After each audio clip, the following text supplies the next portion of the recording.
ബംഗാളിൽ രാഷ്ട്രപതി ഭരണം ഏർപ്പെടുത്തേണ്ട സാഹചര്യത്തിലേക്ക് കാര്യങ്ങൾ പോവുകയാണ്. മുൻ മുഖ്യമന്ത്രിയായ മമതാ ബാനർജി അന്താരാഷ്ട്ര നീതിന്യായ കോടതിയെ സമീപിക്കുമെന്ന് വ്യക്തമാക്കുകയാണ്. ഈ രാജ്യത്ത് ജനാധിപത്യം അട്ടിമറിക്കപ്പെട്ടിരിക്കുന്നുവെന്നും ഇന്ത്യയുടെ ഭരണഘടനയെ പരിപൂർണമായി നരേന്ദ്രമോദി സർക്കാർ ഇല്ലാതാക്കിയിരിക്കുന്നുവെന്നും ഈ രാജ്യത്ത് അടിയന്തരാവസ്ഥയ്ക്ക് തുല്യമായ വലിയ രീതിയിലുള്ള ഭരണകൂട ഭീകരതയാണ് കാണുന്നതെന്നും ഇതിനെതിരെ പ്രതികരിക്കാൻ ഇന്ത്യയിലെ സുപ്രീം കോടതി കഴിയുന്നില്ലെങ്കിൽ അന്താരാഷ്ട്ര നീതിന്യായ കോടതിയെ സമീപിക്കുമെന്നും പറഞ്ഞിരിക്കുകയാണ്.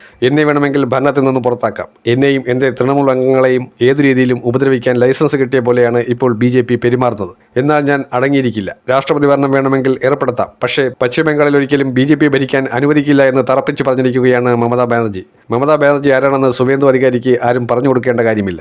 സുവേന്ദു അധികാരി പയറ്റിത്തെളിഞ്ഞ കളരിയിലെ പ്രധാന അധ്യാപികയായിരുന്നു മമതാ ബാനർജി. മമതാ ബാനർജിയുടെ കൈപിടിച്ചാണ് സുവേന്ദു അധികാരി ദേശീയ രാഷ്ട്രീയത്തിൽ ഇന്നീ കാണുന്ന രീതിയിൽ മമതയെ വിട്ടുവീഴ്ത്തിയെന്ന് അഹങ്കരിക്കുമ്പോഴും മമതാ ബാനർജിയുടെ ബാലപാഠങ്ങൾ ഉൾക്കൊണ്ടാണ് സുവേന്ദു അധികാരി രാഷ്ട്രീയത്തിൽ പിച്ചവെച്ച് നടന്നത് എന്ന് എല്ലാവർക്കും അറിയാം. മമതാ ബാനർജിയുടെ വലങ്കയ്യായി നിന്ന് കമ്മ്യൂണിസ്റ്റുകാരെ മുഴുവൻ അടിച്ചോടിക്കുന്ന രീതിയിൽ കൃത്യമായ പ്രതിരോധ രാഷ്ട്രീയം തീർക്കാൻ ഒരു കാലത്ത് സുവേന്ദു അധികാരിയെ മമതാ ബാനർജി ഉപയോഗിച്ചു.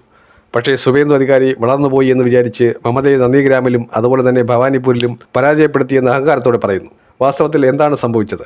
വ്യാജ വോട്ടുകളുടെ പിൻബലത്തോടെ അല്ലാതെ കൃത്യമായി SIR നടപടികൾ നടപ്പിലാക്കുന്നതിന് പകരം വിചിത്രമായ ന്യായവാദങ്ങൾ മാത്രം കണക്കിലെടുത്തുകൊണ്ട് നടത്തുന്ന ഈ കള്ളക്കളിക്ക് കൂട്ടുനിന്നുകൊണ്ട് തെരഞ്ഞെടുപ്പ് കമ്മീഷൻ നടത്തിയ വെറും പൊറാട്ട നാടകത്തിൻ്റെ ഒരു ഗുണഭോക്താവ് മാത്രമാണ് സുവേന്ദു അധികാരി. സുവേന്ദു അധികാരി മുഖ്യമന്ത്രിയാകുന്ന ബംഗാളിൽ അസന്തുലിതാവസ്ഥയായിരിക്കും, അരാജകത്വമായിരിക്കുമെന്ന് കൃത്യമായി കാലേക്കൂട്ടി അറിയാം. അതുകൊണ്ട് തന്നെയാണ് കൃത്യമായി രാഷ്ട്രീയത്തിനകത്ത് ഏതൊക്കെ രീതിയിലുള്ള നിലപാടെടുക്കണമെന്ന് ആരോടും ഒരു ചോദ്യം പോലും ചോദിക്കേണ്ട ആവശ്യം ഇന്നും മമതാ ബാനർജിക്ക് ഇന്ത്യൻ രാഷ്ട്രീയത്തിലില്ല. SIR നടപടികൾ എന്ന രീതിയിൽ കള്ളക്കളി കളിച്ചിട്ടും ബംഗാളിൽ 80-ൽ കൂടുതൽ സീറ്റുകൾ ഇപ്പോഴും തൃണമൂൽ കോൺഗ്രസിന് കിട്ടി. അതിൽ 100 സീറ്റിൽ കൂടുതൽ തൃണമൂൽ കോൺഗ്രസ് രണ്ടാം സ്ഥാനത്തായത് ചെറിയ വോട്ട് വ്യത്യാസത്തിലാണ്. കള്ളക്കളികൾ നടത്താൻ സമ്മതിക്കില്ല. രാഷ്ട്രപതി ഭരണത്തിലേക്ക് നീക്കുമെന്ന് മമത പറയുന്നുണ്ടെങ്കിൽ അത് അമിത്ഷായുടെ ചെങ്കെടുപ്പ് കൂട്ടുന്നുണ്ട്.